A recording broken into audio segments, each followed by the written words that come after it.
Hello friends, welcome back to my channel. நம்ம இன்றைக்கி இந்த வீடியோவில் அரைச்சி விட்ட நாட்டுக்கோழி குழம்பு எப்படி பண்ணுறதுன்னு பார்க்கலாம். இதுக்கு ஃபஸ்ட் நம்ம சிக்கனை வேக வச்சு எடுத்துக்கலாம். ஒரு ப்ரெஷர் குக்கரில் 3 ஸ்பூன் அளவுக்கு ஆயில் ஆட் பண்ணிவிட்டு, ஆயில் ஹீட் ஆனதையும் பச்சை மிளகா கொஞ்சமாக கருவேப்பிலை சேர்த்துட்டு 750 கிராம்ஸ் நாட்டுக்கோழி எடுத்திருந்தேன். இது தோல் நீக்கினதுனால 600 கிராம்ஸ் ஆகிடுச்சு. இது கூட கொஞ்சமாக மஞ்சள் தூள் 1 டேபிள் ஸ்பூன் வந்துட்டு சால்ட் ஆட் பண்ணி நல்லா ஒரு 2 மினிட்ஸ்க்கு ஹை ஃப்ளேமில் குக் பண்ணிக்கோங்க. சிக்கன்லேருந்து தண்ணி விட ஆரம்பிச்சிரும்.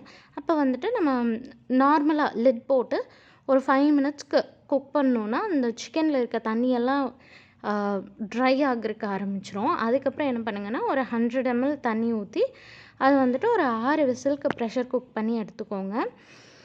ஒரு கடாயில் வந்து 8 வரமிளகாய், அதுக்கப்புறமா 2 ஸ்பூன் அளவுக்கு தனியா, 1 ஸ்பூன் குறுமிளகு, 1 ஸ்பூன் சீரகம், 1 ஸ்பூன் சோம்பு, 1 துண்டு பட்டை, 3 லவங்கம் இதெல்லாம் சேர்த்துட்டு கொஞ்சமாக 1 ஸ்பூன் அளவுக்கு ஆயில் சேர்த்து இதை நல்லா வந்துட்டு ரோஸ்ட் பண்ணி எடுத்துக்கலாம்.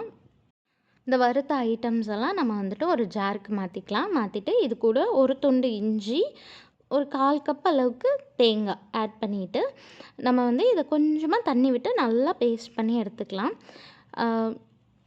சின்ன வெங்காயம் வந்துட்டு ஒரு 200 கிராம்ஸ், அதுக்கப்புறம் வெள்ளை பூண்டு பார்த்துட்டிங்கன்னா ஒரு 8 இல்லை 9 ஆட் பண்ணிவிட்டு ஒரு 2 ஸ்பூன் அளவுக்கு ஆயில் ஆட் பண்ணி இதை நல்லா வதக்கிக்கலாம்.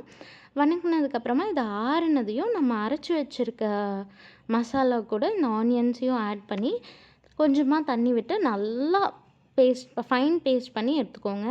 ஒரு கடாயில் ஆயில் ஆட் பண்ணிவிட்டு நம்ம மசாலா அரைச்சி வச்சுருக்க மசாலா அது கூட சேர்த்து மிக்ஸ் பண்ணிக்கோங்க.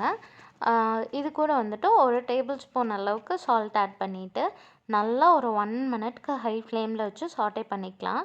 அதுக்கப்புறமா லிட் போட்டு கரெக்டாக ஒரு 5 மினிட்ஸ்க்கு லோ ஃப்ளேமில் வச்சு குக் பண்ணிக்கோங்க. நல்லா ஆயில் செப்பரேட் ஆகி வந்துடும், பச்சை வாசனையும் போயிடும். அதுக்கப்புறமா நம்ம குக் பண்ணி வச்சுருக்க சிக்கனை இந்த மசாலா கூட ஆட் பண்ணிவிட்டு நல்லா மிக்ஸ் பண்ணிக்கலாம். மிக்ஸ் பண்ணிவிட்டு நம்மளுக்கு வந்து எவ்வளோ தண்ணி வேணுமோ அந்தளவுக்கு ஆட் பண்ணிக்கலாம். மேக்ஸிமம் 200 ml இல்லை 250 ml ஆட் பண்ணிக்கோங்க. எனக்கு கிரேவி கொஞ்சம் திக்காக வேணுங்கிறதுக்காக நான் வெறும் 100 ml மட்டும் ஆட் பண்ணிக்கிறேன்.